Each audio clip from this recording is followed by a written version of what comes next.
দেখুন সবাই হাসছে। আপনি বিশ্ব ভ্রাতৃত্বে বাধা সৃষ্টি করছেন। আমার আরও একটি ভুল ধারণা দূর করে দিন। যদি আমি আপনার প্রশ্নের উত্তর দেই তো ডাক্তার সাহেবকে আমার সালাম আলাইকুম। মনোজ কেদার আমার নাম, আমি চাকরি করি। মন্তাকুদ্দিন শেখ নামে আমার এক বন্ধু, সে আমাকে এখানে নিয়ে এসছে। তো আমি এটা জানতে চাই যে হিন্দু মুসলমান, যেমন আমি বুদ্ধিস্ট, যেমন শিখ খ্রিস্টান, কেননা আমরা এক হয়ে যাই? কারণ আমি মানবতার সবচেয়ে বড় ধর্ম জানি। ভাই বললেন যে আপনি বুদ্ধিস্ট, আর জিজ্ঞেস করলেন যে কেন আমরা হিন্দু মুসলিম শিখ খ্রিস্টান বুদ্ধিস্ট এক হই না। ভাই সাহেব, আমি কখনোই বলিনি যে হিন্দু মুসলিম শিখ খ্রিস্টান সবাই এক, কিংবা পার্থক্য আছে। কোরআন মজিদে পরিষ্কারভাবে লেখা আছে যে আল্লাহ সুবহানাহু ওয়া তাআলা বলেন, সূরা হুজুরাত সূরা নম্বর 49 আয়াত নম্বর 13, يا أيها الناس إنا خلقناكم من ذكر وأنثى وجعلناكم شعوبا وقبائل لتعارفوا إن أكرمكم عند الله أتقاكم إن الله عليم خبير।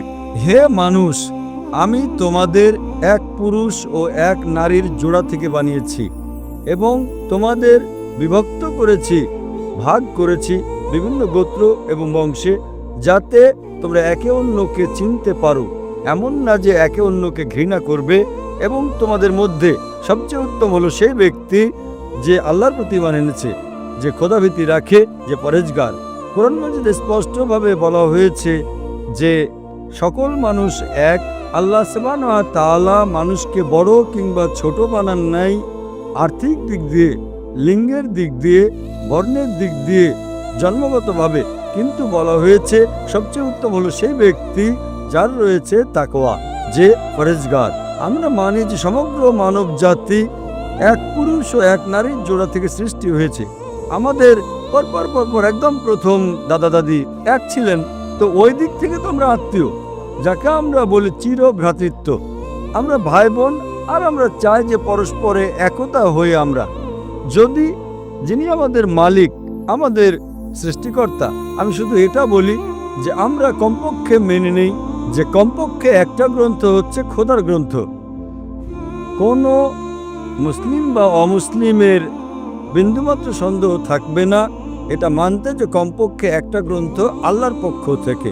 হিন্দু বলবে বেদ আল্লাহর পক্ষ থেকে, খ্রিস্টান বলবে বাইবেল আল্লাহর পক্ষ থেকে, মুসলমান বলবে কোরআন আল্লাহর পক্ষ থেকে।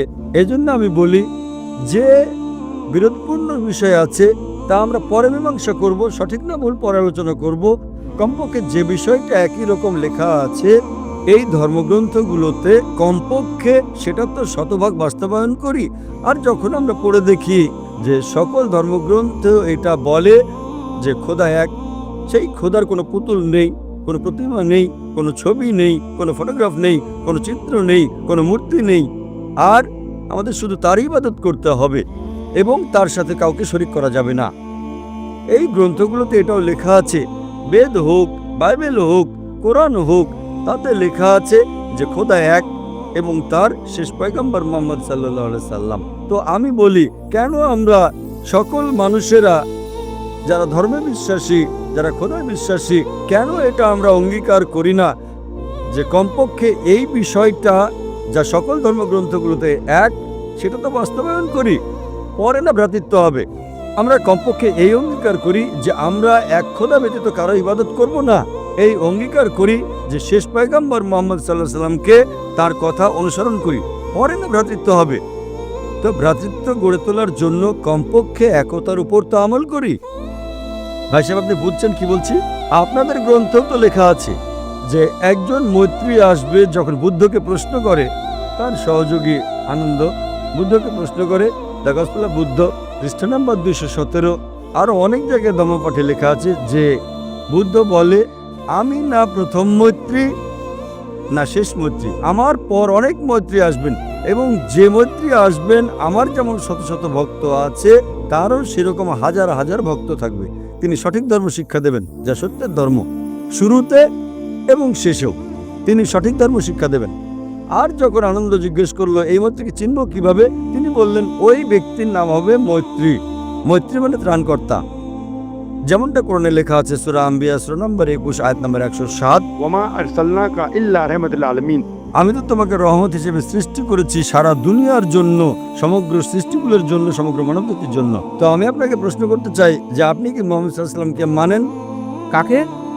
আপনি কি মানেন যে মুহাম্মদ সাল্লাল্লাহু আলাইহি ওয়াসাল্লাম শেষ পয়গম্বর? আমি তো কিছু পড়িনি তার ব্যাপারে। হ্যাঁ, তো আপনি যখন বিশ্ব ভ্রাতৃত্ব সম্পর্কে কথা বলছেন এবং চাচ্ছেন যে সমস্ত মানুষ এক হয়ে যাক, আর বলছেন এটা আপনি পড়েননি, তো একতা হবে কিভাবে? আমার হিসাবে সেটাই ঠিক। আমার যতটুকু জ্ঞান আছে হ্যাঁ, একেবারে ঠিক। ততটুকুই আমি বলতে চাই। যা আমি এখন উদ্ধৃতি দিলাম তা আপনাদের ধর্মগ্রন্থ থেকেই দিয়েছি, আচ্ছা, কোরআন আচ্ছা। থেকে নয়। কোরআনে অনেক দৃষ্টান্ত আছে, বেদের মধ্যেও আছে, বাইবেলের মধ্যেও আছে। নিজেদের ধর্মগ্রন্থ শতভাগ মানুষই পড়ে না, একদম ঠিক আছে। সেজন্যই আমি বলি। তাই আমি বলছি, না পড়লে তো দোষ আপনি করছেন। হ্যাঁ, ভুল আমার। আপনার ভুলের জন্য বিশ্ব ভ্রাতৃত্ব সুসংগঠিত হবে না, তো আপনি বিশ্ব ভ্রাতৃত্বে বাধা সৃষ্টি করছেন। ঠিক কথা। ভুল আপনার না আমার? আমার ভুল।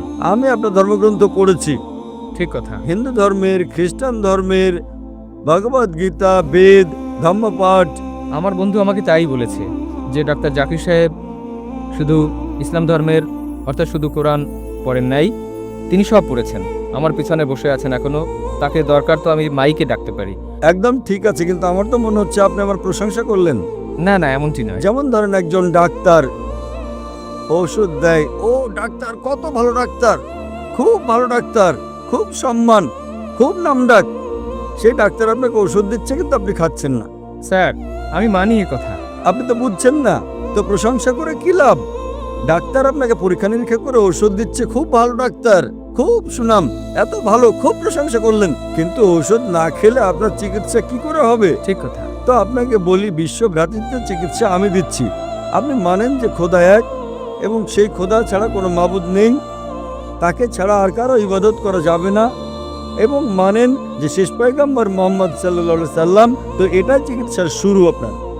আপনি তো চান আপনার চিকিৎসা এবং বাকি মানুষের চিকিৎসা হোক। আমার আরও একটি ভুল ধারণা দূর করে দিন। হ্যাঁ, ইনশাল্লাহ, একটা নয় দুটো দূর করে দেবো। 18 বছর আগে জি হ্যাঁ।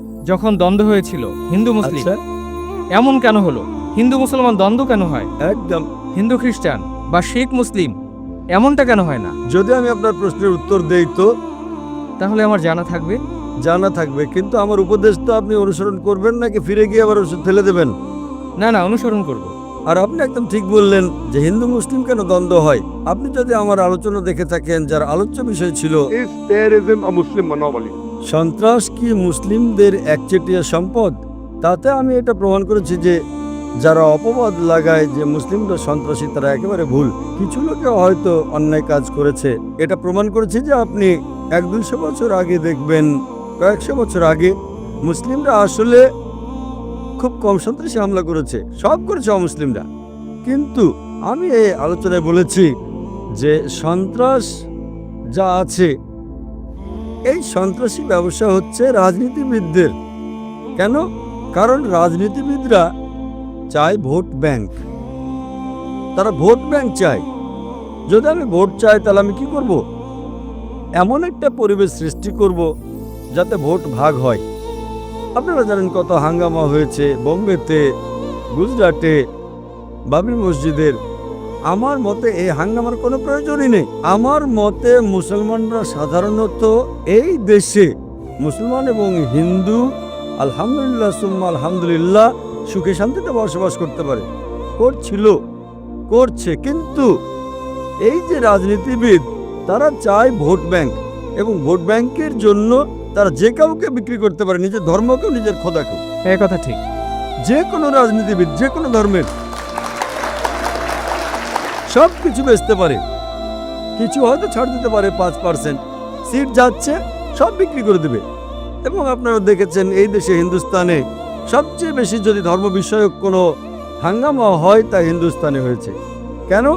কেননা 60 বছর আগে ব্রিটিশ, ইংরেজরা এই দেশে রাজত্ব করত। সেটা কিভাবে? তাদের একটা নীতি ছিল divide and rule. Divide and rule, ইংরেজ তো চলে গেছে কিন্তু তাদের নীতিটা এখানে রেখে গেছে। আমাদের হিন্দুস্তানের রাজনীতিবিদগণ ওই নীতি অবলম্বন করছেন, ডিভাইড অ্যান্ড রুল, ভাগ করো, ভোট ব্যাংক অর্জন করো এবং শাসন করো। এই বাবরি মসজিদের ইস্যু ছিলই না। কি ইস্যু ছিল? রাজনীতিবিদরা ইস্যু বানিয়েছে। কেউ জানতোই না বাবরি মসজিদের ব্যাপারে। আগে কিছু লোক জানতো, তারা ইস্যু বানালো, কারণ ভোট ব্যাংক। সাধারণ জনগণ শান্তি চায়, তারা ভাবে যে কি পাবো হাঙ্গামা করে, কিন্তু এই সাধারণ জনগণকে উস্কানি দিচ্ছে রাজনীতিবিদগণ।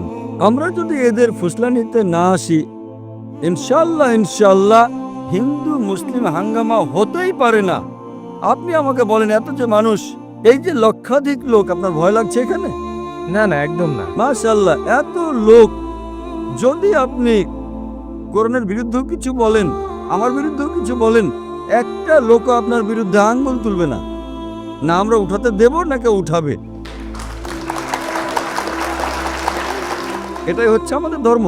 সাধারণত আপনারা দেখবেন ধর্মীয় কোনো আলোচনা যখন হয়, অনেক প্রশ্নোত্তর পর্ব হয়। আমিও অনেক আলোচনায় গেছি, হিন্দু ধর্মগুরুদের, খ্রিস্টান ধর্মগুরুদের প্রশ্ন করার সুযোগই তারা দেয় না। না, দেয় না। প্রশ্ন হবে তো ঘরে। আরে কেন ভাই, যদি আপনি আলোচনা করেন তো আমার অধিকার আছে আপনার কথায় একমত হওয়ার বা আপনার কথা না মানার। ওনাদের ভয় যে জনসমক্ষে প্রশ্ন করা হলে তাদের ভাণ্ড খুলে যাবে। এটা আমারও জানা আছে যে প্রশ্নোত্তর পর্ব হলে আমারও ভাণ্ড খুলে যাবে, কিন্তু আমার ভাণ্ড পরিষ্কার। إن الدين عند الله الإسلام. আমাদের ভাণ্ড পরিষ্কার। শুধু এই ধর্ম, আল্লাহ তাআলা বলেন সূরা আলে ইমরান সূরা নম্বর 3 আয়াত নম্বর 19, إن الدين عند الله الإسلام. শুধু সেই ধর্ম যা আল্লাহ তাআলার কাছে গ্রহণযোগ্য, তা হচ্ছে খোদার ইচ্ছা অনুযায়ী তুমি চলো। এবং যতই আপনি প্রশ্ন করবেন ততই আপনার বিশ্বাস বাড়বে যে এটা সত্য ধর্ম। আমরা যদি অঙ্গীকার করি যে রাজনীতিবিদরা যে উস্কানি দেয়, সেই উস্কানিতে আমরা আসবো না, ইনশাল্লাহ শান্তি থাকবে। চাই হিন্দু মুসলিমদের কথা মানুক বা না মানুক, মুসলিমরা হিন্দুদের কথা মানুক বা না মানুক, ইসলামে কখনো বাধ্যবাধকতা নেই। কোরআনে স্পষ্টভাবে লেখা আছে সূরা আনাম সূরা নম্বর 6 আয়াত নম্বর 108, যে তুমি তাদেরকে গালি দিও না যারা আল্লাহ ব্যতীত অন্য কারো ইবাদত করে, তা না হলে অজ্ঞতাবশত তারাও আল্লাহকে গালি দেবে। আমাদের অন্য ধর্মের যে মাবুদ, তাদের গালি দেওয়ার অধিকার কারো নেই, আমরা শুধু বোঝাতে পারি। তা আমার মতে এই দাঙ্গা ফ্যাসাদ এর অধিকাংশ মানে 99% আমার মতে করে রাজনীতিবিদরা, সেটা আমেরিকা হোক বা ইউকেতে হোক অথবা ইন্ডিয়ায় হোক। যদি আমরা তাদের ফুসলানিতে না আসি, এমন রাজনীতিবিদ তৈরি হবে, আমরা এমন একটা পরিবেশ তৈরি করব, সত্যের জন্য ভোট দেখ বা না দেখ, ইনশাআল্লাহ সুখ থাকবে এবং শান্তি থাকবে, আর আমরা একে অন্যের সাথে সদ্ব্যবহার করতে পারবো। আশা করি উত্তরটা পেয়েছেন। ধন্যবাদ। নমস্কার স্যার, আমার নাম অঙ্কুর ফার্নেস, আমি পেশায় ইঞ্জিনিয়ার। যেমনটা আপনি বিজ্ঞানসম্মত যুক্তি দেন, যে আপনি বিজ্ঞানসম্মত দৃষ্টান্ত দেন আপনার উত্তরে, আপনি উত্তর দিচ্ছেন বিজ্ঞান মতে, দৃষ্টান্ত দিয়ে অর্থ বিজ্ঞান মতে আপনি প্রমাণ করেন।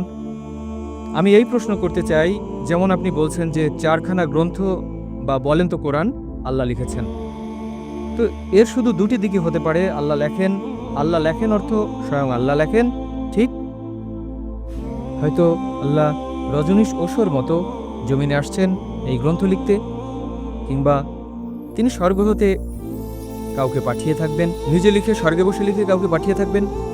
আপনি কি বলতে পারেন উভয়ের মধ্যে কোনটি সঠিক হবে? ভাই সাহেব একটা প্রশ্ন করলেন যে যদি এটা আল্লাহর কিতাব হয়, আল্লাহ তার লেখক হন, যদি লেখেন, তা আল্লাহ কি নিজে পৃথিবীতে এসে লিখেছিলেন না স্বর্গ থেকে লিখে পাঠিয়েছেন? আপনার এই প্রশ্নটা একদম অহেতুক, কেননা ইসলাম সম্পর্কে আপনার পূর্ণ জ্ঞান নেই। যখন আমরা বলি যে এটা আল্লাহর কিতাব বলছি, তো কিতাবের দুটো মানে আছে আরবিতে, একটা হচ্ছে বই, আরেকটা হচ্ছে ওহি, যার মানে ঐশী বাণী। আপনি বুঝছেন না? কিতাবের দুটো মানে, একটা মানে হচ্ছে বই, আরেকটা মানে ওহি, ইংরেজিতে বলবেন রেভেলেশন। তো আমি যখন বলি কিতাব, তা ওহি রূপে এসে কিতাব হয়েছে। এজন্য আমরা বলি, যখন আমরা বলছি যে 4খানা কিতাবে আমাদের বিশ্বাস আছে, তাওরাত, জবুর, ইনজিল আর কোরআন। তাওরাত হচ্ছে সেই কিতাব যা আল্লাহ তাআলা নাজিল করেন মুসা আলাইহিস সালামের প্রতি, মানে ওহির মাধ্যমে। আমরা বিশ্বাস করি ঐশী বাণীতে। সুতরাং আল্লাহ ওহির মাধ্যমে নাজিল করেন তার পয়গম্বরগণের প্রতি। আল্লাহ তাআলা কিতাব লিখতে তার নিজের আসার কোনো প্রয়োজন নেই। আল্লাহ তাআলা কি করেন? আল্লাহ তাআলা মানুষের মধ্য থেকে একজনকে বাছাই করে নেন আর তার সাথে এক উচ্চ পর্যায়ে যোগাযোগ করেন। আপনি বুঝছেন তো? আজ আমার কথা বলার জন্য আমেরিকায় যাওয়ার কোনো প্রয়োজন নেই, ফোনে কথা বলতে পারি ভাইয়ের সাথে। আমি এটা বলছি না যে আল্লাহ তাআলা ফোনের মাধ্যমে কোরআন নাজিল করেন, ভুল বুঝবেন না। ফোন তো এখন এসেছে, আল্লাহ তাআলা যোগাযোগ হচ্ছে ফোনের চেয়ে উপরে। আমরা যখন ফোনে কথা বলতে পারি, তো আল্লাহর আসার দরকারটা কি?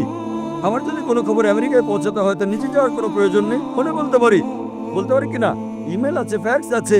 আল্লাহ তাআলা মানুষের চেয়ে বহু গুণে, গুণ কি মানুষের সাথে তুলনাই করা যায় না, এটা বলাও ভুল। আল্লাহ তাআলার স্তর একটা ভিন্ন স্তর। আল্লাহ তাআলা ওহীর মাধ্যমে, উচ্চ পর্যায়ে যোগাযোগের মাধ্যমে, ওহীর মাধ্যমে তার পয়গম্বরগণের কাছে বার্তা পৌঁছে দেন। উদাহরণস্বরূপ কোরআন কিভাবে কিতাব রূপে আসে, আল্লাহ তাআলা ওহীর মাধ্যমে নাজিল করেন মুহাম্মদ সাল্লাল্লাহু আলাইহি ওয়াসাল্লামের কাছে, আর তিনি তা পুনরাবৃত্তি করেন। যখন তিনি পড়তেন, কেননা আল্লাহর রাসূল, শেষ রাসূল মুহাম্মদ সাল্লাল্লাহু আলাইহি ওয়াসাল্লাম নিরক্ষর ছিলেন, না লিখতে পারতেন না পড়তে পারতেন। তিনি ডাকতেন তার সাহাবাগণকে, এসো লেখো ইকরা, তো লিখতেন। পড়ো বিসমিল্লাহির রহমানির রহিম, পড়ো বিসমিল্লাহির রহমানির রহিম। তো তিনি নিজের মুখে বলতেন, মানুষে যখন লিখতেন বলতেন পড়ো, আর তিনি শুনে বলতেন ঠিক আছে। এইভাবে ধীরে ধীরে ধীরে 22 বছর, 22.5 বছরে এই কোরআন নাজিল হয়েছে। একসাথে লেখা, স্বর্গ থেকে পাঠানো বা কুদরতের মাধ্যমে লেখা এটা হয়নি। প্রশ্নোত্তর পর্ব কেউ আল্লাহ রাসূলকে জিজ্ঞেস করে যে, উদাহরণস্বরূপ সূরা বাকারা সূরা নম্বর 2 আয়াত নম্বর 219, তারা যখন মদ সম্পর্কে জিজ্ঞেস করে তো উপর থেকে ওহী আসে। তারা যখন জিজ্ঞেস করে মদ সম্পর্কে বলে দাও যে মদে ক্ষতি আছে, লাভও আছে, ক্ষতি লাভের চেয়ে বেশি। প্রশ্নোত্তর। এইভাবে ধীরে ধীরে ধীরে 22.5 বছরে কোরআন নাজিল হয়।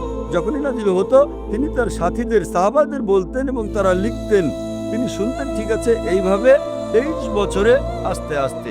লেখককে বলি হিন্দিতে, তার চেয়ে ভালো আরবিতে আমরা বলি যে এটা আল্লাহর কালাম, মানে তিনি নিজে লেখেননি, তিনি অথার। আপনি বুঝছেন তো? অথার মানে তিনি উদ্ভাবক, কোরআন তার মাধ্যমে উদ্ভাবন হয়। তার মানে এই না যে তিনি নিজে লিখেছেন কলম দিয়ে। তিনি অথার মানে এই গ্রন্থ কোরআন, এটা ওহী, ঐশীবাণী পাঠান আল্লাহ সুবহানাহু ওয়া তাআলা তার পয়গম্বরদের কাছে, তারপর বইয়ে পরিণত হয়। আশা করি উত্তরটা পেয়েছেন। আমার প্রশ্ন হলো, আমরা যখন নামাজ পড়ি সেই সময় আমাদের পকেটে টাকা থাকে, সেই টাকায় অনেক মানুষের ছবি থাকে, মন্দির থাকে, মূর্তি থাকে, আরও অনেক কিছু। এমন টাকা পকেটে থাকলে আমাদের কি নামাজ হবে? ভাই প্রশ্ন করলেন যে বেশিরভাগ লোকের নামাজ পড়ার সময় পকেটে টাকার নোট থাকে, আর প্রায় সবগুলো নোটে বিভিন্ন ছবি থাকে, ফটোগ্রাফ বা মানুষের ছবি। নামাজ পড়ার সময় টাকা থাকে পকেটের ভেতরে, মানি ব্যাগে, এই অবস্থায় সে নামাজ পড়ে, এটা কি শিরক? এ ব্যাপার নিয়ে চিন্তা করছেন, এটা কি হারাম? নামাজ পড়ার সময় পকেটে টাকা থাকা, এখন কোনো মূর্তিকে প্রণাম করা হারাম, টাকাটা মাথার সামনে রেখে তারপর যদি সিজদা দিলেন তাহলে সেটা হারাম, অথবা টাকাটা বুকের উপর রেখে নামাজ পড়লেন, এটা হারাম। কিন্তু টাকা যদি পকেটে রাখেন, তাই পকেট কিন্তু পেছনের দিকে, সাধারণত পেছনে রাখেন, কিন্তু নিয়ত থাকাই গুরুত্বপূর্ণ নয়। টাকাটা মাথার সামনে রাখলেন, কিন্তু সেটা ইবাদত করা, এটা নিয়ত না, তারপরও সেটা হারাম। বলছেন এই মূর্তিকে প্রণাম করা আমার উদ্দেশ্য না, তারপরেও করছেন, সেটা হারাম। নিয়ত গুরুত্বপূর্ণ, তবে তার পাশাপাশি কাজটাও গুরুত্বপূর্ণ। কিন্তু যদি টাকা রাখেন মানি ব্যাগে, বেশিরভাগ ক্ষেত্রে থাকবে পেছনে, পেছন দিকে কি ইবাদত করবে? ঠিক 1 নম্বর পয়েন্ট, এটা থাকে পেছনে। বুক পকেটে থাকলে হার্টের কাছাকাছি থাকবে। টাকা যদি না দেখা যায় তাহলে কোনো সমস্যা নেই। অনেক সময় হতে পারে কেউ হয়তো টাকা রাখলো বুক পকেটে, তারপর সে যখন সিজদা দিল তখন টাকাটা পড়ে গেল। এমন সময় শুধু সাবধান থাকবেন, টাকা তুলে পকেটে রাখবেন, সমস্যা নেই। এমন না যে নড়তে পারবেন না। আপনার সামনে ভুল কোনো কিছু হলে কেউ আপনার সামনে দিয়ে গেলে তাকে থামাতে পারেন। হাদিস বলছে দরকার হলে জোর করে থামাও। ঠিক, যদি এরকম কোনো কিছু হয়, হতে পারে পকেটে ছিল আর সিজদার সময় পড়ে গেল একটা ফটোগ্রাফ, এবার প্যান্টের পকেটে রাখেন যেন আর না পড়ে, তাহলে প্রত্যেক সিজদায় আপনাকে ওঠানামা করতে হবে, একটু সাবধান থাকবেন। যদি এমনিতে আপনার পকেটে থাকে তাহলে কোনো সমস্যা নেই, শিরক হবে না, আপনি ভালোভাবে নামাজ পড়তে পারবেন। তবে টাকাটা যেন আপনার সামনে না থাকে, দেখা না যায়, পকেটে রাখেন, শার্টের অথবা প্যান্টের, সমস্যা নেই। আশা করি উত্তরটা পেয়েছেন। গুড ইভিনিং সবাইকে। আমার নাম কেলভিন এবং আমি একজন প্রহরী। আজ আমি এখানে এসেছি কারণ আমার 6টি সন্দেহ রয়েছে, যেগুলো আমি বিশ্বাস করি যদি আমি এগুলো সঠিক জবাব পাই, আমি প্রস্তুত আছি ধর্মান্তরিত হতে এবং ইসলাম কবুল করতে।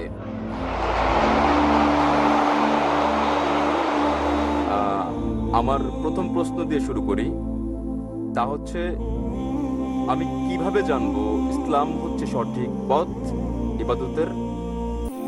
এবং আমি এই প্রশ্নের পর আমি দ্বিতীয় প্রশ্ন করব, যা হচ্ছে এরকম, আমি কিভাবে জানবো যে বাণী প্রচার করছি তা ঈশ্বরের কাছে যাচ্ছে? ওকে, আমার তৃতীয় প্রশ্ন হচ্ছে, যখন থেকে আমি ডাক্তার জাকির নায়েকের কথা শুনছি, আপনি আগেই বলেছেন এবং আপনি প্রচার করেছেন, কোনো পথ নেই জান্নাতে যাওয়ার মুসাকে দেয়া নির্দেশনা কঠোরভাবে মেনে চলা ছাড়া। বর্তমান বিশ্বে মিডিয়ার সঙ্গে চ্যালেঞ্জ রয়েছে। আমাদের জীবনে যা আসে তা সবটাই আপনি জানেন। বর্তমান দিনে কিভাবে আমরা এই নিয়ম মেনে চলি এবং ঈশ্বর কি আপনাকে ক্ষমা করবেন যদি আপনি বারংবার ভুল করেন ও ক্ষমা চান? ভাই দুভাগে প্রশ্ন করতে চান, তিনটি ছয়টি প্রশ্ন করতে চান। প্রথম তিনটি প্রশ্ন ভাই করে ফেলেছেন। কেমন করে আমি জানবো যে ইসলামে ইবাদত করা সঠিক? এটা বোঝা যেতে পারে ইসলামে কিভাবে আমরা ইবাদত করি সেটা কি ঠিক, অথবা এটা বোঝাতে পারেন যে ইসলাম কি সঠিক ধর্ম। আপনি কি বোঝাতে চান? আপনি জানতে চান কোনটা ইসলাম ইবাদতের ধারণা সম্পর্কে, সেটা কি ঠিক নাকি? ইসলাম কি ইবাদতের জন্য সঠিক ধর্ম? ভাই প্রথমে যে প্রশ্ন করেছেন তিনি জানতে চান কিভাবে তিনি জানবেন যে ইসলাম সঠিক ধর্ম আমাদের অনুসরণের জন্য, এবং দ্বিতীয় অংশ একই রকম, আমরা কিভাবে জানবো যে ইসলাম একমাত্র সত্যি। Yes sir. এবং তৃতীয়টি হচ্ছে তিনি বলেছেন, আমার একটা লেকচারে বলা হয়েছে, যীশু খ্রিস্ট তার প্রশান্ত পরিষদ বলেছেন, যদি আপনি জান্নাতে যেতে চান আপনাকে সব নির্দেশনা মানতে হবে এবং তাওরাতে উল্লেখিত সকল নিয়মের অনুসরণ করতে হবে। কিভাবে এই যুগে আমরা তাওরাতের সব নিয়ম মেনে চলি? আমি চেষ্টা করব প্রথম দুটো প্রশ্নের জবাব একসঙ্গে দিতে। কি করে আপনি জানবেন যে ইসলাম সঠিক ধর্ম ইবাদতের জন্য, এবং কি করে আপনি জানবেন যে ইসলাম একমাত্র সত্যি? ইসলাম এসেছে আরবি শব্দ সালাম থেকে, যার মানে শান্তি। এটা আরো এসেছে আরবি শব্দ সিলম থেকে, যার মানে আল্লাহর কাছে নিজের ইচ্ছাকে সমর্পণ করা। ইসলাম মানে সর্বশক্তিমান ঈশ্বরের কাছে নিজের ইচ্ছাকে সমর্পণ করে শান্তি অর্জন করা। এবং কোন গ্রন্থের দাবি যে সেটা ঈশ্বরের বাণী, যে কোনো ধর্মকে প্রমাণ দিতে যে এটা সর্বশক্তিমান ঈশ্বরের কাছ থেকে এসেছে, এই বহি, এই গ্রন্থ, এই ধর্মকে সময়ের পরীক্ষায় উত্তীর্ণ হতে হবে। অতীতে সেটা ছিল অলৌকিকতার যুগ এবং মহিমান্বিতকরণ হচ্ছে অলৌকিকের অলৌকিক। পরে আসলো সাহিত্য এবং কাব্যের যুগ। মুসলিম ও অমুসলিম আরব পণ্ডিতেরা একই সুরে তারা দাবি করলেন যে মহিমান্বিত কোরআন ছিল পৃথিবীর বুকে সবচেয়ে ভালো আরবি সাহিত্য। তবে বর্তমানে যদি কোনো ধর্মগ্রন্থ কাব্যিক ঢঙে বলে যে পৃথিবী সমতল, আধুনিক দুনিয়াকে তা গ্রহণ করবে? খুবই স্বাভাবিক না, কারণ বর্তমান হচ্ছে বিজ্ঞান ও প্রযুক্তির যুগ। তাহলে যদি আপনি এই পরীক্ষাটা করেন বিজ্ঞান ও প্রযুক্তির, বর্তমান সময়ে ধর্মগ্রন্থ সমূহের যেগুলো আমাদের কাছে আছে, বিশ্বের বিভিন্ন ধর্মের সকল ধর্মগ্রন্থ পরীক্ষায় ফেল করেছে কোরআন ছাড়া। আর আমি লেকচার দিয়েছি কোরআন ও আধুনিক বিজ্ঞান সাংঘর্ষিক নাকি সামঞ্জস্যপূর্ণ বিষয়ের উপর। আমার সময় এখানে হবে না প্রশ্নোত্তর পর্বে সম্পূর্ণ লেকচার দেওয়ার। তবে আমি উল্লেখ করতে চাই, অ্যালবার্ট আইনস্টাইন বলেছেন, প্রখ্যাত বিজ্ঞানী ও নোবেল পুরস্কার বিজয়ী, যে ধর্ম ছাড়া বিজ্ঞান পঙ্গু এবং ধর্ম বিজ্ঞান ছাড়া অন্ধ। আমি আপনাদের মনে করিয়ে দিচ্ছি, মহিমান্বিত কোরআন কোনো বিজ্ঞানের গ্রন্থ নয়, SCIENCE, বরং এটা একটা নিদর্শনের গ্রন্থ, SIGNS, এবং এতে 6000-এর বেশি নিদর্শন রয়েছে। মহিমান্বিত কোরআনে 6000-এর বেশি আয়াত আছে, যার মধ্যে 1000-এর বেশি আয়াত বিজ্ঞান নিয়ে বলেছে। যদি আপনি তুলনা করেন বৈজ্ঞানিক সত্যগুলো যা আমরা জানতে পেরেছি, আমরা দেখতে পাই যে বিজ্ঞান যা সম্প্রতি আবিষ্কার করেছে, হতে পারে 50 বছর আগে, 100 বছর আগে, 200 বছর আগে, 400 বছর আগে, মহিমান্বিত কোরআন তা উল্লেখ করেছে 1400 বছর আগে। কোরআনে বিশ্ব সৃষ্টি সম্পর্কে বলা হয়েছে সূরা আম্বিয়া অধ্যায় নম্বর 21 আয়াত নম্বর 30-এ, যা বিগ ব্যাং সম্পর্কে বিজ্ঞানীরা জেনেছেন কিছুদিন আগে, তারা 50 বছর আগে আবিষ্কার করেছেন, তা কোরআনে উল্লেখ করা হয়েছে 1400 বছর আগে। আমরা জেনেছি যে পৃথিবী বর্তুলাকার। যখন 1577 সালে স্যার ফ্রান্সিস ড্রেক জাহাজে করে পৃথিবী ভ্রমণ করেন, পবিত্র কোরআন বলছে সূরা নাজিয়াত অধ্যায় নম্বর 79 আয়াত নম্বর 30-এ, আমি পৃথিবীকে ডিম্বাকৃতি বানিয়েছি। والأرض بعد ذلك دهاها। উট পাখির ডিমের কথা বলা হয়েছে, এবং আমরা জানি উট পাখির ডিম ডিম্বাকৃতিক হয়। আমরা আগে ভাবতাম যে চাঁদের আলো তার নিজস্ব আলো। সম্প্রতি জানতে পেরেছি 100 বছর আগে, 200 বছর আগে, 300 বছর আগে যে চাঁদের আলো প্রতিফলিত আলো তার নিজস্ব আলো নয়। এই কথা কোরআনে উল্লেখ করা হয়েছে 1400 বছর আগে সূরা ফুরকান অধ্যায় নম্বর 25 আয়াত নম্বর 61-তে। তাহলে কে সব তথ্য কোরআনে উল্লেখ করতে পারেন যা আমরা সম্প্রতি জানতে পেরেছি? আগে যখন আমি পড়তাম স্কুলে, আমি শিখেছিলাম যে সূর্য ঘুরে কিন্তু আবর্তিত হয় না এর নিজ কক্ষে। কোরআনে উল্লেখ আছে সূরা আম্বিয়া অধ্যায় 21 আয়াত নম্বর 33, সূর্য ঘোরার পাশাপাশি নিজ কক্ষে আবর্তনও করে। আজ বিজ্ঞান জানতে পেরেছে যে সূর্য ঘোরে, এছাড়াও নিজ কক্ষে আবর্তন করে, যা কোরআনে উল্লেখ করা হয়েছে 1400 বছর আগে। এভাবে কোরআনে বলা হয়েছে উদ্ভিদ সম্পর্কে, জীব সম্পর্কে, প্রাণী সম্পর্কে, ভ্রূণবিদ্যা সম্পর্কে, জিন সম্পর্কে। এসব আমরা সম্প্রতি জেনেছি বিজ্ঞানে 50 বছর আগে, 100 বছর আগে, 300 বছর আগে, 500 বছর আগে। তাই যদি আপনি আজ বিজ্ঞানের এই পরীক্ষা চালান সকল ধর্মগ্রন্থের উপর, কেবল যে ধর্মগ্রন্থটি এতে উত্তীর্ণ হবে সেটি হচ্ছে পবিত্র কোরআন। আজ বিজ্ঞান এতটা অগ্রসর হতে পারেনি যে তারা সবকিছু জেনে ফেলেছে। তাই আমি লোকজনকে বলি, যদি আপনারা কোরআনকে বিশ্লেষণ করেন, আমরা জানতে পারি প্রায় 80% যা কোরআনে বিজ্ঞান সম্পর্কে বলা হয়েছে, আজ বিজ্ঞান নিশ্চিত করেছে যেটা পুরোপুরি সঠিক। হতে পারে 20%-এর মতো অস্পষ্ট, না সঠিক না ভুল। তাই আমার যুক্তি বলছে যখন 80% পুরোপুরি সঠিক, বাকি 20%ও ইনশাল্লাহ সঠিক হবে। তাই এটা একটা যৌক্তিক বিশ্বাস। কোরআনে এরকম একটা তো নেই যেটা বৈজ্ঞানিক গবেষণায় ভুল প্রমাণিত হয়েছে। কোনো হাইপোথিসিস থাকতে পারে যা কোরআনের সঙ্গে সঙ্গতিপূর্ণ নয়, কিন্তু কোরআনে এরকম একটি আয়াত নেই যা কোনো বৈজ্ঞানিক গবেষণায় ভুল প্রমাণিত হয়েছে। তাই এর উপর ভিত্তি করে যদি আপনি এই পরীক্ষা চালান যে কোনো ধর্মগ্রন্থে, কেবল যে ধর্মগ্রন্থটি এই পরীক্ষায় উত্তীর্ণ হয় তা হচ্ছে ইসলাম ও কোরআন। আমি শুরু করেছিলাম কোরআনের একটা আয়াত পাঠ করে সূরা ইসরা থেকে অধ্যায় নম্বর 17 আয়াত 81, যাতে বলা হয়েছে وقل جاء الحق وزهق الباطل إن الباطل كان زهوقا।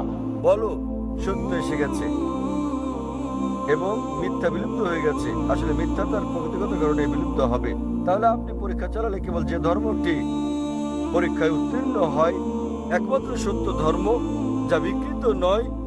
সেজন্য উইলিয়াম মোর বলেন, কেবল যে ধর্মগ্রন্থ তিনি বলেছিলেন 200 বছর আগে ইসলামের সমালোচক হিসেবে, কেবল যে ধর্মগ্রন্থটি যেটি বিকৃত করা হয়নি এবং যেটি বিশুদ্ধতা রক্ষা করেছে 1400 বছর ধরে, সেটি হচ্ছে পবিত্র কোরআন।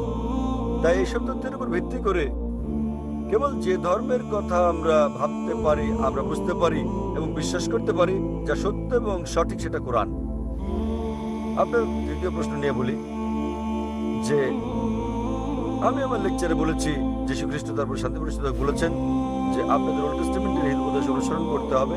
আমি বাইবেলের উদ্ধৃতি দিয়েছি গসপেল অফ ম্যাথিউ অধ্যায় নম্বর 5 অনুচ্ছেদ নম্বর 17 থেকে 20, যেখানে যীশু খ্রিস্ট তারপর শান্তি পরিষদ বলেছেন যে যতক্ষণ পর্যন্ত তোমার ন্যায়পরায়ণতা ধর্মগুরু ও ফরিসীদের ন্যায়পরায়ণতা অতিক্রম না করে, কোনোভাবে কোনো উপায়ে তুমি স্বর্গরাজ্যে যেতে পারবে না। তাই আপনাকে ভালো খ্রিস্টান হতে হলে যীশু খ্রিস্টের তার উপর শান্তি পরিষদ হোক সময়, যদি আপনি স্বর্গে যেতে চান, আপনাকে ওল্ড টেস্টামেন্টের সব হিতোপদেশগুলো মেনে চলতে হবে। আপনি পারবেন না বিন্দু বিসর্গ হেরফের করতে। যদি তা করেন তাহলে আপনাকে স্বর্গের রাজ্যে টাকা হবে না। তাহলে বাইবেলের এই অনুচ্ছেদের উপর ভিত্তি করে গসপেল অফ ম্যাথিউ অধ্যায় নম্বর 5 অনুচ্ছেদ 17 থেকে 20 আপনাকে মানতে হবে প্রতিটি আইন ওল্ড টেস্টামেন্টের।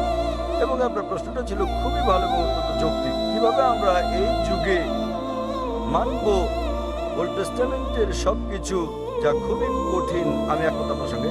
সে কারণে যীশু খ্রিস্ট তার শান্তি পরিষদ আরো বলেন গসপেল অফ জন অধ্যায় নম্বর 16 অনুচ্ছেদ 12 থেকে 14, তিনি বলেন তোমাদেরকে আমার অনেক কথা বলার আছে, কিন্তু এখন তোমরা তা সহ্য করতে পারবে না। যখন সত্যের আত্মা আসবেন, তিনি তোমাদের সত্যের দিকে নিয়ে যাবেন। তিনি নিজে থেকে কিছু বলবেন না, তিনি যা শুনবেন তাই বলবেন। তিনি আমাকে গৌরবান্বিত করবেন। এখানে যীশু খ্রিস্ট তার উপর শান্তি বর্ষিত হোক ভবিষ্যৎবাণী করেছেন সর্বশেষ ও চূড়ান্ত পয়গম্বর, সর্বশেষ ও চূড়ান্ত নবী মুহাম্মদ সাল্লাল্লাহু আলাইহি সাল্লামের। অর্থাৎ যখন তিনি আসবেন, তিনি তোমাদের সব সত্যের দিকে নিয়ে যাবেন। তার মানে যীশু খ্রিস্ট তার উপর শান্তি বর্ষিত হোক জানতেন বাইবেলে যা বর্ণিত আছে তা সবকিছু অনুসরণ করা যাবে না। পরবর্তীকালে হতে পারে কয়েক শতাব্দী পর, সেজন্য তিনি বলেছেন যখন সত্যের আত্মা আসবেন, তিনি তোমাদের সত্যের দিকে নিয়ে যাবেন। নবী মুহাম্মদ সাল্লাল্লাহু আলাইহি সাল্লাম সম্পর্কে বলেছেন। তাই শেষ সময়ে হতে পারে অনুসরণ করা সম্ভব ছিল উল্লেখিত বিধিনিষেধগুলো ওল্ড টেস্টামেন্টের এবং নিউ টেস্টামেন্টের, কিন্তু যীশু খ্রিস্ট তার উপর শান্তি বর্ষিত বলেছেন, যখন সর্বশেষ ও চূড়ান্ত নবী মুহাম্মদ সাল্লাল্লাহু আলাইহি সাল্লাম আসবেন তোমরা তাকে মেনে চলবে। তাই আজও একজন ভালো খ্রিস্টান হতে হলে এক ঈশ্বরে বিশ্বাস করা ছাড়াও নবী মুহাম্মদ সাল্লাল্লাহু আলাইহি সাল্লামকে বিশ্বাস করতে হবে। আশা করি উত্তরটা পেয়েছেন ভাই। এবারে আপনার অপর প্রশ্ন। অপর প্রশ্নটি আসছে খ্রিস্টান পটভূমিতে একটি খ্রিস্টান পরিবার থেকে। কিভাবে আমি আমার পরিবারের সঙ্গে মিশব যদি আমি ইসলামে দীক্ষিত হই, এবং দুটি ভিন্ন বিশ্বাস নিয়ে একই কম্পাউন্ডে কিভাবে থাকবো? ভাই, আপনি প্রশ্ন করলেন যে যদি আমি ইসলাম কবুল করি তাহলে কিভাবে আমার পরিবারের সঙ্গে মিশবো দুটো ভিন্ন বিশ্বাস নিয়ে।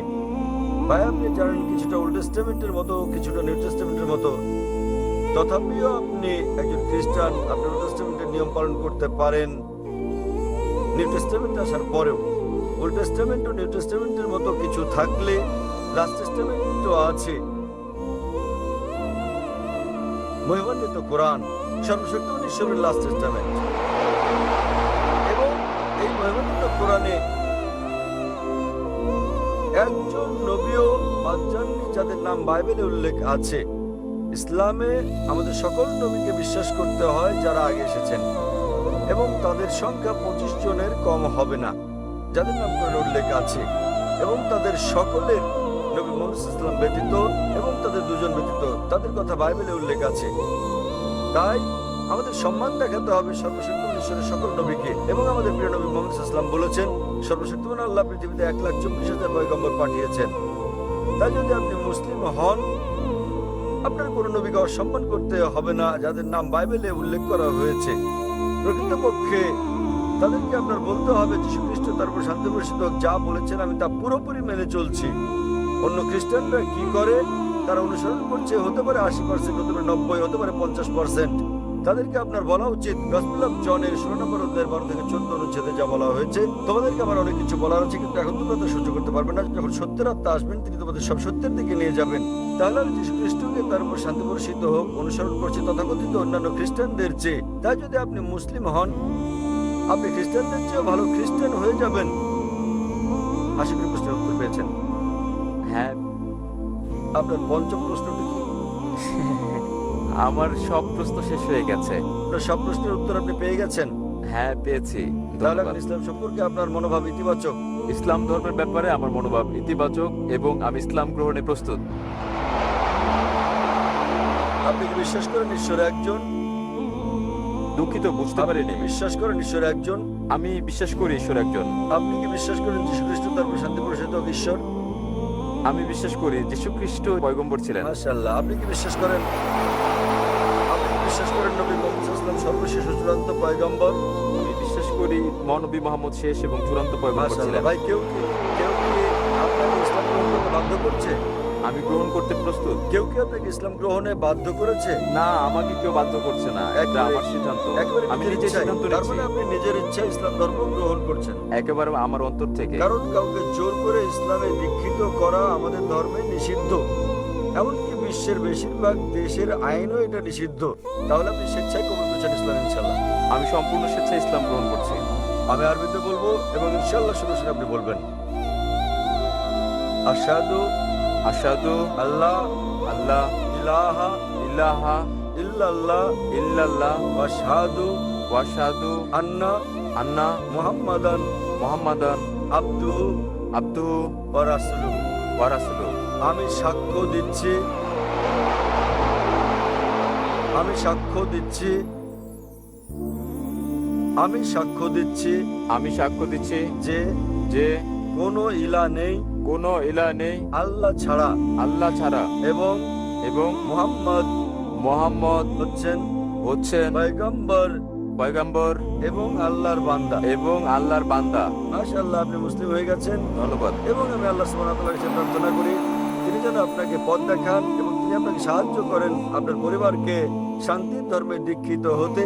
এবং আমি আল্লাহ সুবহানাহু ওয়া তাআলার কাছে প্রার্থনা করি তিনি যেন আপনাকে উত্তম পুরস্কার দেন এই দুনিয়ায় এবং একই রকম পরকালে। আলহামদুলিল্লাহ, আমিন। আসসালামু আলাইকুম। আমি আপনাকে বলবো যদি কিছুটা আলোকপাত করেন বাইবেলের একটি অনুচ্ছেদের উপর। এটি ওল্ড টেস্টামেন্ট, সলোমন অধ্যায় 5 অনুচ্ছেদ 16। এটি হিব্রু ভাষায়।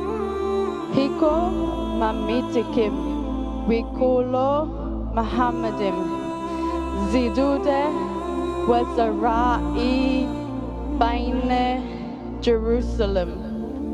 আমি জানি ইংরেজিতে মুহাম্মাদিমের ভাষান্তর করা হয়েছে সর্বাঙ্গীন সুন্দর। আমি যা জানতে চাই, কেন খ্রিস্টানরা জানে না যে মুহাম্মদ সম্পর্কে বলা হয়েছে বাইবেলে?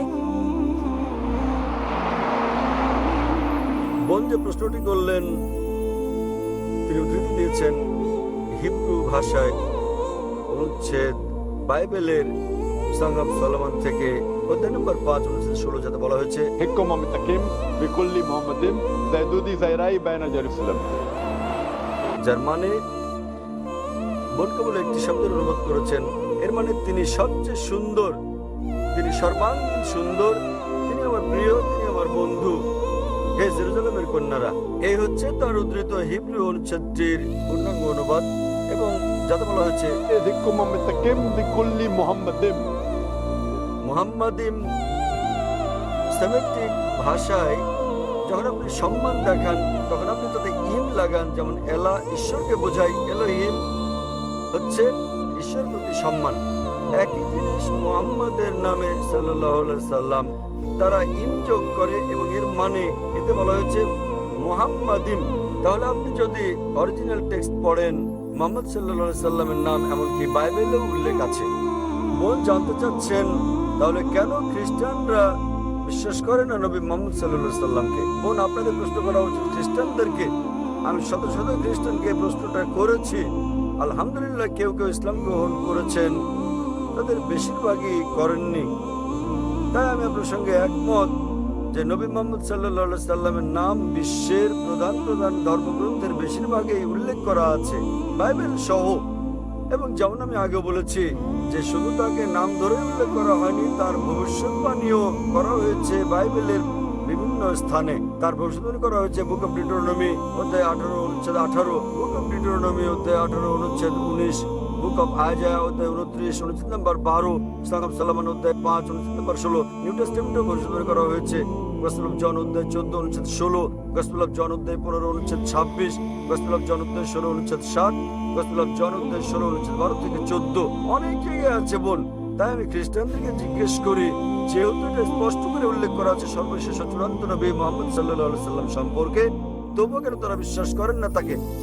সেসব খ্রিস্টান যারা আসলে অধ্যয়ন করেন এবং বিশ্লেষণ ও গবেষণা করেন, আলহামদুলিল্লাহ তারা গ্রহণ করেন ইসলাম। অন্যরা যারা সত্যকে গ্রহণ করতে চায় না এবং বলে, ও আমি খ্রিস্টান আছি 40 বছর ধরে, এখন আপনি চান যে আমাকে আমার ধর্ম বদলে ফেলতে হবে, তাই তারা ভীত। অনেক সময় এর মধ্যে ইগো চলে আসে, অনেক সময় মনে হয় সমাজ কি বলবে, অনেক সময় মনে হয় বন্ধুরা কি বলবে, আমার ক্রেতারা কি বলবে। তাই এইসব জিনিস তাদেরকে ইসলামের সৌন্দর্য গ্রহণে বাধা দেয়। যা তারা বোঝে না, তারা অখুশি করতে কিছু মনে করে না, স্রষ্টাকে কেবল পরিবার পরিজন আর বন্ধুদের খুশি করতে। স্রষ্টাকে খুশি করা আমাদের পরিবার পরিজন বন্ধুদের খুশি করার চেয়ে বেশি গুরুত্বপূর্ণ। তাহলে যারা স্রষ্টার গুরুত্ব বোঝেন, সর্বশক্তিমান ঈশ্বরের গুরুত্ব, আলহামদুলিল্লাহ তারা গ্রহণ করেন ইসলাম। বোন, আমি আপনার কাছে জানতে চাই, আপনি কি খ্রিস্টান নাকি মুসলিম? আমি প্রায় 6 মাস যাবৎ ইসলাম অধ্যয়ন করছি। মাশাআল্লাহ। তো এখন কি আপনি বিশ্বাস করেন ঈশ্বর একজন? হ্যাঁ, করি। আপনি কি বিশ্বাস করেন যীশু খ্রিস্ট ঈশ্বর, তার উপর শান্তি বর্ষিত হোক? না, আমি করি না। আপনি কি বিশ্বাস করেন নবী মুহাম্মদ ঈশ্বরের পয়গম্বর সাল্লাল্লাহু আলাইহি সাল্লাম? হ্যাঁ। মাশাআল্লাহ। তাহলে যদি আপনি বিশ্বাস করেন ঈশ্বর একজন, আপনি বিশ্বাস করেন নবী মুহাম্মদ সাল্লাল্লাহু আলাইহি ওয়াসাল্লাম ঈশ্বরের পয়গম্বর, এবং আমার মতে আপনার 6 মাসের গবেষণা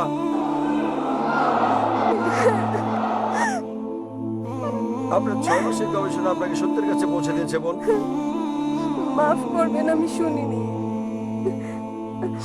এটা আনন্দের অশ্রু। আলহামদুলিল্লাহ। যখন কোনো লোক সত্য উপলব্ধি করে, যা এমনকি কোরআনে উল্লেখ করা আছে, যখন মানুষ শোনে আয়াত আল্লাহ সুবহানাহু ওয়া তাআলার তখন সে বিশ্বাসীর চোখ দিয়ে পানি বেরিয়ে আসে। তাই এই অশ্রু আনন্দের এবং খুশির যে আপনি সত্যের সন্ধান পেয়েছেন, যেমনটি যীশু খ্রিস্ট তারপর শান্তি পরিষদে বলেছেন গসপেল অফ জনে, তোমরা সত্য সন্ধান করো, এই সত্য তোমাদের মুক্তি দেবে। তাই আমি বিশ্বাস করি সত্য আজ আপনাকে মুক্ত করেছে। বোন, আপনার 6 মাসের গবেষণা আপনাকে সত্যের কাছে নিয়ে এসেছে। বোন, আপনি কি ইসলাম গ্রহণ করতে চান? আলহামদুলিল্লাহ। বোন, আপনি কি ইসলাম গ্রহণ করতে চান? হ্যাঁ। কেউ কি আপনাকে বাধ্য করছে? মোটেই না। আপনি নিজের ইচ্ছে কবুল করতে চান? হ্যাঁ। ইনশাআল্লাহ আমি আরবিতে বলবো, আপনি শুনে শুনে বলবেন। ওকে। আশহাদু আশহাদু আল্লাহ আল্লাহ ইলাহা ইলাহা ইল্লাল্লাহ ইল্লাল্লাহ ওয়াশহাদু ওয়াশহাদু আন্না আন্না মুহাম্মাদান মুহাম্মাদান আবদুহু আবদুহু ওয়া রাসূলুহু। ওয়া রাসূলুহু।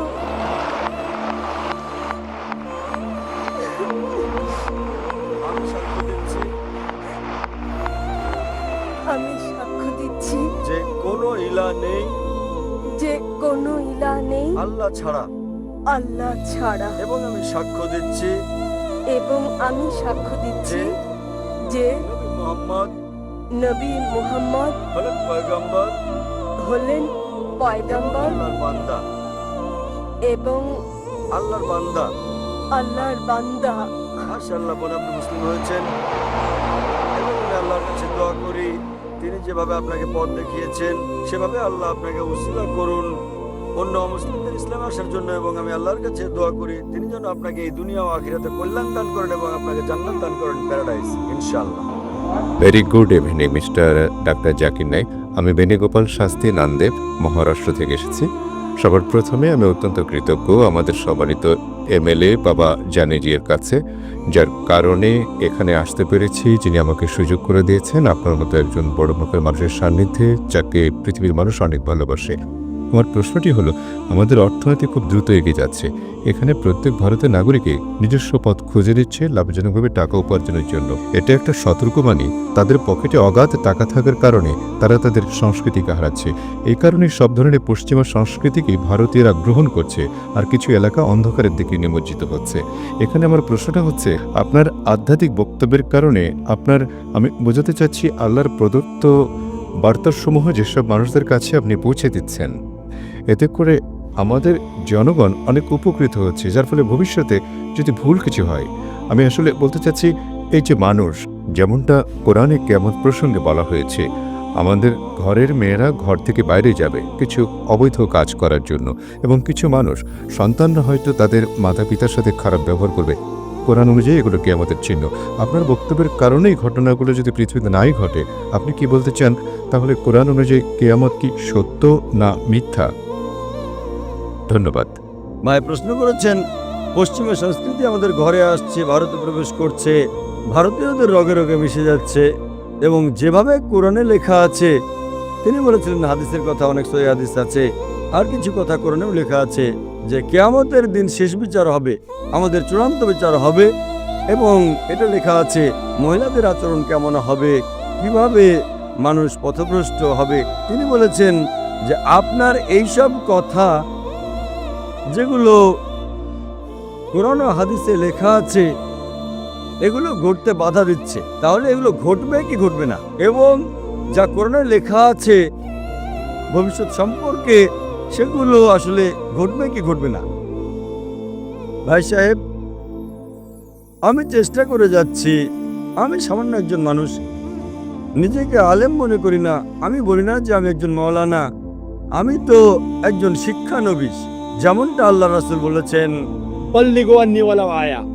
তাই আমি চেষ্টা করছি আল্লাহ এবং রাসূলের বার্তা এবং ইসলামের বার্তা যেন প্রচার করতে পারি। সামান্য যা জানি তাই প্রচার করে যাচ্ছি, এবং তাই পশ্চিমা টেকনোলজি ব্যবহার করছি, যাকে বলা হয় মিডিয়া। এ প্রসঙ্গে আগামীকাল বলবো। এর ক্ষতি আছে, লাভও আছে, আমাদের ক্ষতিটাকে লাভে পরিণত করতে হবে। আগামীকালে বিষয়ে বলবো media and Islam war or peace, media এবং ইসলাম যুদ্ধ না শান্তি। তাই আমি চেষ্টা করছি যেসব মিডিয়া দ্বারা প্রতিনিয়ত হারাম কাজ হচ্ছে সেগুলোতে হালাল কাজ করার। আমার মতো তুচ্ছ লোকের চেষ্টা, আলহামদুলিল্লাহ সামান্য যে চেষ্টা, তাতে আপনারা দেখছেন কোটি কোটি মানুষ দেখছে, আল্লাহ তাদের হেদায়েত করছেন। কিন্তু যা কিছু কোরআনে লেখা আছে, যা কিছু হাদিসে লেখা আছে, সহিহ হাদিসে, সেগুলো 100% ইনশাআল্লাহ অবশ্যই ঘটবে। ইনশাআল্লাহ আমি যত চেষ্টা করি না কেন, কিন্তু এটা বলবো কোরআনে লেখা আছে, কোরআনে লেখা আছে সূরা সাবা সূরা নম্বর 34 আয়াত নম্বর 88, وما أرسلناك إلا كافة للناس بشيرا ونذيرا। আমি তো পাঠিয়েছি মুহাম্মদ সাল্লাল্লাহু আলাইহি ওয়াসাল্লামকে সারা বিশ্বের পয়গম্বর হিসেবে, যিনি মানুষকে সুসংবাদ দেবেন, সরল পথ দেখাবেন এবং খারাপ কাজে বাধা দেবেন। বেশিরভাগ মানুষই এটাকে মানে না। পবিত্র কোরআনে লেখা আছে বেশিরভাগ মানুষ মুহাম্মদ সাল্লাল্লাহু আলাইহি ওয়াসাল্লামকে মানে না। আমি যতই দাবি করি না কেন, যতই বক্তৃতা দেই না কেন, তারপরও বেশিরভাগ মানুষ মুহাম্মদ সাল্লাল্লাহু আলাইহি ওয়াসাল্লামকে মানে না। কোরআনের আয়াত অনুযায়ী আখিরাত সম্পর্কে যে হাদিস আছে, আখিরাতের আগে আবারও মুসলমানদের সংখ্যা বেড়ে যাবে, সেটা অন্য প্রসঙ্গ। কিন্তু যতক্ষণ আখিরাত সন্নিকটে আসবে না, যতক্ষণ কিয়ামত ঘনিয়ে আসবে না, বেশিরভাগ মানুষ মুহাম্মদ সাল্লাল্লাহু আলাইহি সাল্লামকে মানবে না। কিন্তু যা কিছু লেখা আছে কিভাবে এই পৃথিবী ধ্বংস হবে, কোরআনে লেখা আছে যে চন্দ্র সূর্য এক হয়ে যাবে, কোরআনে লেখা আছে যত নদী আছে, যত সমুদ্র আছে সব ফুঁসে উঠবে। এই সব নিদর্শন যা কোরআনে বলা হয়েছে, সহিহ হাদিসে যার উল্লেখ রয়েছে, এবং আপনারা দেখবেন কয়েকটা উদাহরণ আছে। একটা উদাহরণ যেটা দেখানো হয়েছে যে আল্লাহ রাসূলের হাদিসে আছে যে এমন একদিন আসবে যখন বেশিরভাগ মানুষ এই পৃথিবীতে মুসলমান থাকবে, যেমনি ভাবে পানিতে মাছের ঝাঁক থাকে, চিংড়ি সংখ্যায় অনেক, কিন্তু এই মুসলমানরা কাজে আসবে না। এরা শুধু নামে মাত্র মুসলমান। মুসলমানের সংখ্যায় অনেক থাকবে, যেমন পানিতে চিংড়ি মাছের ঝাঁক থাকে। এই জন্য দোয়া করি আল্লাহর কাছে যে আমাকে এমন মুসলমান বানাও যে কোরআন ও সহিহ হাদিস পালন করে চলে, শুধু নামে মুসলমান নয়। নামে মাত্র মুসলমান মোহাম্মদ, জাকির, আব্দুল্লাহ, সুলতান হলে আপনি জান্নাতে যেতে পারবেন না। প্রকৃতভাবে সেই মুসলমান হবে যে তার সমস্ত ইচ্ছাকে আল্লাহর নির্দেশিত নিয়মে চালাবে এবং পরিচালনা করবে, তাকে বলা হয় প্রকৃত মুসলমান। তাই দোয়া করি আল্লাহ সুবহানাহু ওয়া তাআলার কাছে যে আমাদেরকে এমন মুসলমান বানাও যারা কোরআনের নির্দেশ অনুযায়ী কাজ করে থাকে, যে আল্লাহর রাসূলের বাণী অনুযায়ী কাজ করে থাকে। এজন্য যা কোরআন ও হাদিসে লেখা আছে তা 100% ইনশাআল্লাহ সত্যি হবেই। আমি আমার কাজ করছি যা আল্লাহ মুসলমানদের করতে বলেছেন। সূরা বাকারা সূরা নম্বর 2 আয়াত নম্বর 143-এ যে তোমরা অন্যদের জন্য সাক্ষ্য দান করো, যেভাবে আল্লাহর রাসূল আমাদের মুসলমানদের জন্য সাক্ষ্য দিবেন, তেমনি ভাবে যে সকল লোকদের কাছে ইসলামের বাণী পৌঁছায়নি আমাদের উপর ফরজ তাদের কাছে ইসলামের বার্তা পৌঁছে দেয়া। আশা করি উত্তরটা পেয়েছেন। আমার নাম আনন্দ মিশ্রা। আমি এখানে আপনাদের বিগত আলোচনা নিয়ে এসেছি, যেখানে আপনি ভবিষ্যৎ পুরাণের রেফারেন্স দিয়ে মোহাম্মদ এবং কলির অবতারকে এক করেছেন। তাহলে এখন আপনি কি বিষ্ণুর অন্যান্য অবতারদের ছেড়ে শুধু এই কন্টেস্টকে ইসলামকে প্রমাণ করার জন্য রাখবেন? ব্যাস, এখন এটুকুর উত্তরই দিবেন। ভাইয়ার প্রশ্ন আমার আগের লেকচার শুনেছেন, তাতে আমি প্রমাণ করেছি যে ভবিষ্যৎ পুরাণের মাধ্যমে মুহাম্মদ সাল্লাল্লাহু আলাইহি সাল্লাম, এবং জিজ্ঞেস করলেন যে বিষ্ণুর বাকি অবতারদের ছেড়ে আপনি তাকে কেন ধরলেন। প্রথমে আমি একটু পরিবর্তন করতে চাই আপনার প্রশ্নে, যে আমি শুধু ভবিষ্যৎ পুরাণের দ্বারাই প্রমাণ করি নাই, আমি যজুর্বেদের দ্বারাও প্রমাণ করেছি এবং বেদের দ্বারাও প্রমাণ করেছি, পুরাণের দ্বারাও প্রমাণ করেছি, ভবিষ্যৎ পুরাণ যজুর্বেদের হিসেবে প্রমাণ করেছি, ঋগ্বেদের হিসেবেও প্রমাণ করেছি এবং কল্কি পুরাণের হিসেবেও। কিন্তু কেন? যেভাবে কোরআন মাজিদে অনেক পয়গম্বরদের নাম রয়েছে, আমরা তাদের প্রতি ঈমান রাখি, কিন্তু শেষ পয়গম্বরকে মানি, মুহাম্মদ সাল্লাল্লাহু আলাইহি সাল্লাম। এখন আমি আপনাকে জিজ্ঞেস করবো যে অনেক নমুনা আছে। ধরেন একটা কোনো জিনিস, গাড়ি বা কোনো DVD player, model 1, model 2, model 3, আপনি কি লেটেস্ট মডেলটা নেবেন নাকি 20 বছর আগে যেটা ছিল সেটা চাইবেন? এবং আমরা আমাদের পর্দাদাকে ছেড়ে দিব আধুনিকতায় নিজেকে জানা? আমাদের পরদাদা বলতেন যে পৃথিবী চ্যাপ্টা, আপনি মানেন? আমাদের পরদাদা জানতেন যে চাঁদের আলো তার নিজস্ব আলো, আপনি কি মানেন এটা? আপনি মানেন কি না? কিন্তু যে ইনফরমেশন আসে, আমি আপনাকে জিজ্ঞেস করি যে পরদাদা মানতেন চাঁদের আলো তার নিজস্ব আলো, পরদাদা মানতেন পৃথিবী চ্যাপ্টা, গোল নয়, আপনি মানেন আজ? একদম ঠিক, একদম আপনি ঠিক। মানেন কি না, হ্যাঁ কি না উত্তর দেবেন। হ্যাঁ মানি। তো কেন আপনার পর্দাটাকে ছেড়ে দিলেন? কেন আপনি পর্দাদের সাথে বেয়াদবি করলেন? কিন্তু ভাই বেয়াদবি বলে না, একে বলে যে নিজের জ্ঞান অনুসারে আমরা মানি। ওই সময় যে আমাদের পর্দাদার জ্ঞান ছিল সে অনুযায়ী ঠিক ছিল। এখন বিজ্ঞান উন্নতি করছে, এই উন্নতি করায় যা আধুনিক তা নেবেন। আমি আপনাকে গাড়ি বেচবো মারুতি গাড়ি বেচবো, 20 বছর আগেরটা তত দাম দেবেন আপনি? বর্তমানে মারুতির জন্য 3 লাখ টাকা দিতে হয়, আপনি কি দেবেন? বলবেন আরে ভাই আমাকে বেকুব বানাচ্ছেন। ওই সময় আপনি 4 লাখ 3 লাখ নিয়ে থাকবেন। মারুতি যা 1980-তে বানিয়েছিল, 1980-র মডেল ছিল সেটা, এটা আপনার জ্ঞান।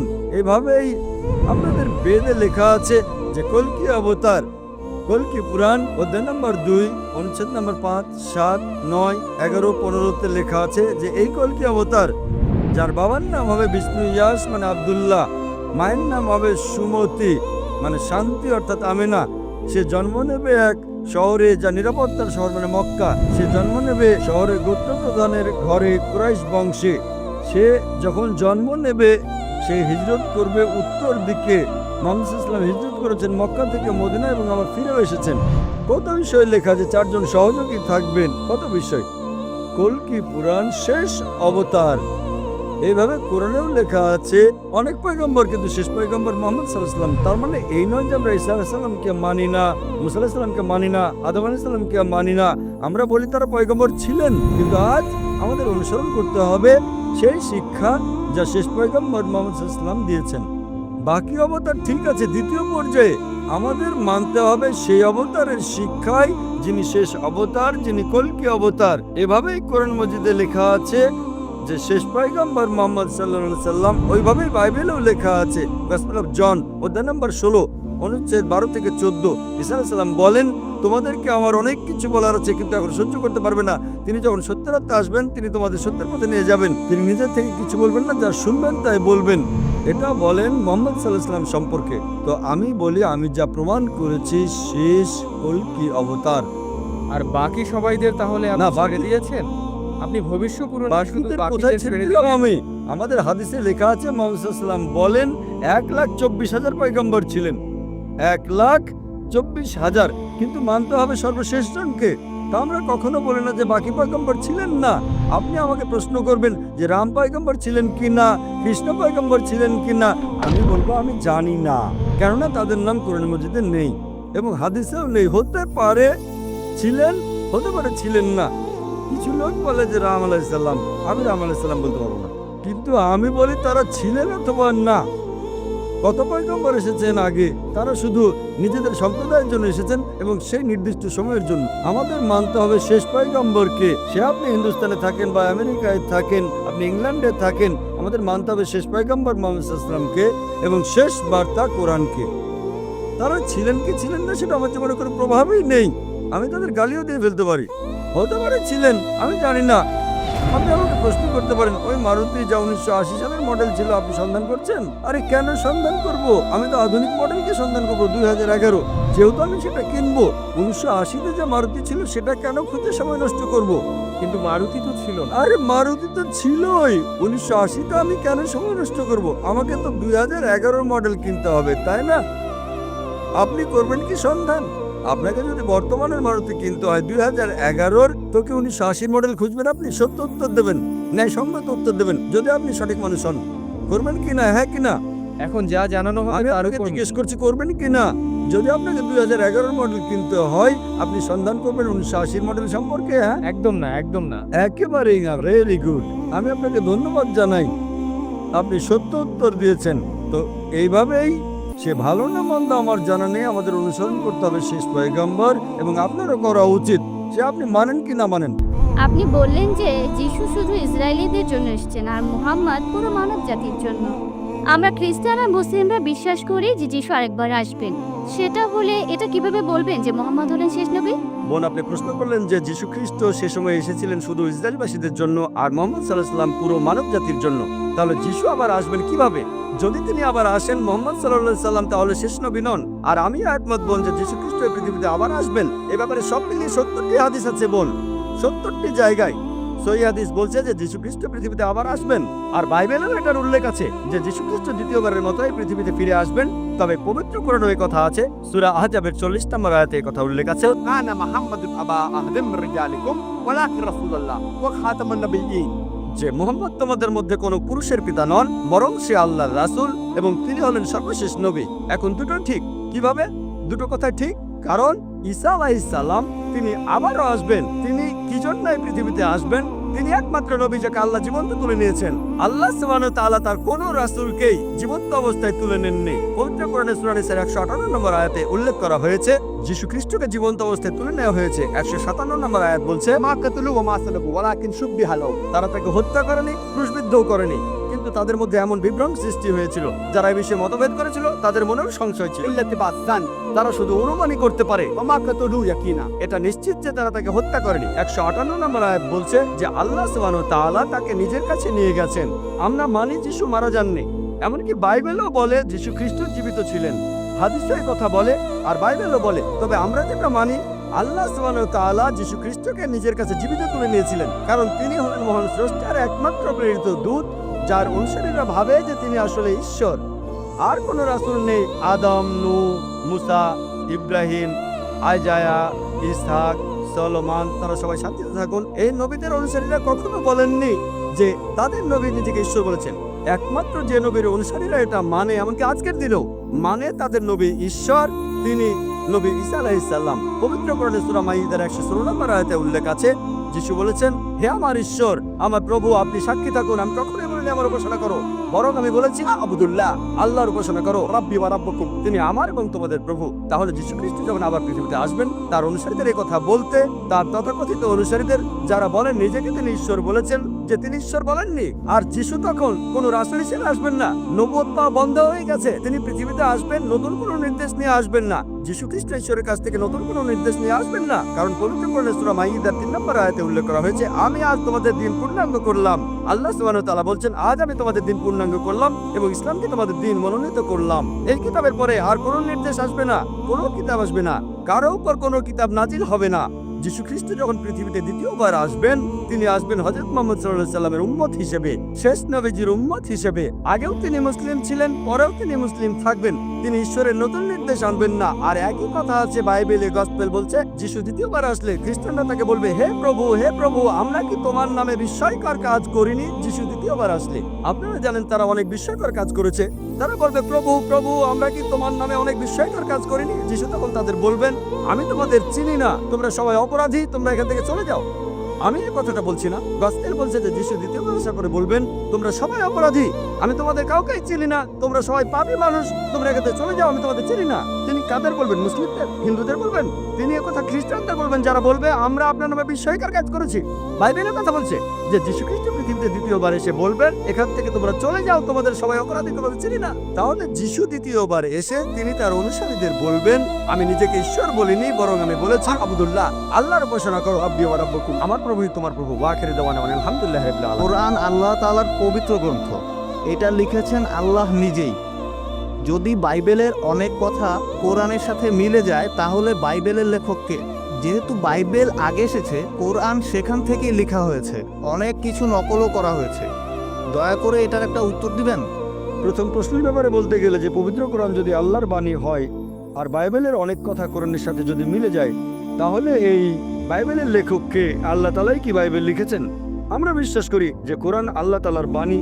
এখন যেটা কোরআনের কথার সাথে মিলে যায়, সেই অংশটাকে আমরা আল্লাহর বাণী বলে মেনে নিতে কোনো রকম আপত্তি করব না। তার মানে এই না যে পুরো বাইবেলই আল্লাহ তাআলার বাণী। আমরা বিশ্বাস করি যে ইনজিল হলো সেই আসমানি কিতাব যেটা নাজিল করা হয়েছিল যীশু খ্রিস্টের উপর। তবে সেটা ছিল একটা নির্দিষ্ট সময় এবং নির্দিষ্ট জাতির জন্য। আল্লাহ সুবহানাহু ওয়া তাআলা এটাকে সংরক্ষণ করে রাখেননি। কিন্তু কোরআন হলো সর্বশেষ আর চূড়ান্ত আসমানি কিতাব। আল্লাহ কোরআনে বলেছেন সূরা হিজর অধ্যায় নম্বর 15 আয়াত নম্বর 9, আমি কোরআন অবতীর্ণ করেছি এবং অবশ্যই আমি এর সংরক্ষক। তার মানে এই পবিত্র কোরআন হলো ফুরকান, যেটা দিয়ে সঠিক আর বেঠিকের পার্থক্য করা যায়। কোনো কথা কোরআনের সাথে মিলে গেলে আমরা বলবো এই অংশটাকে আল্লাহর বাণী বলে মেনে নিতে আমাদের কোনো আপত্তি নেই।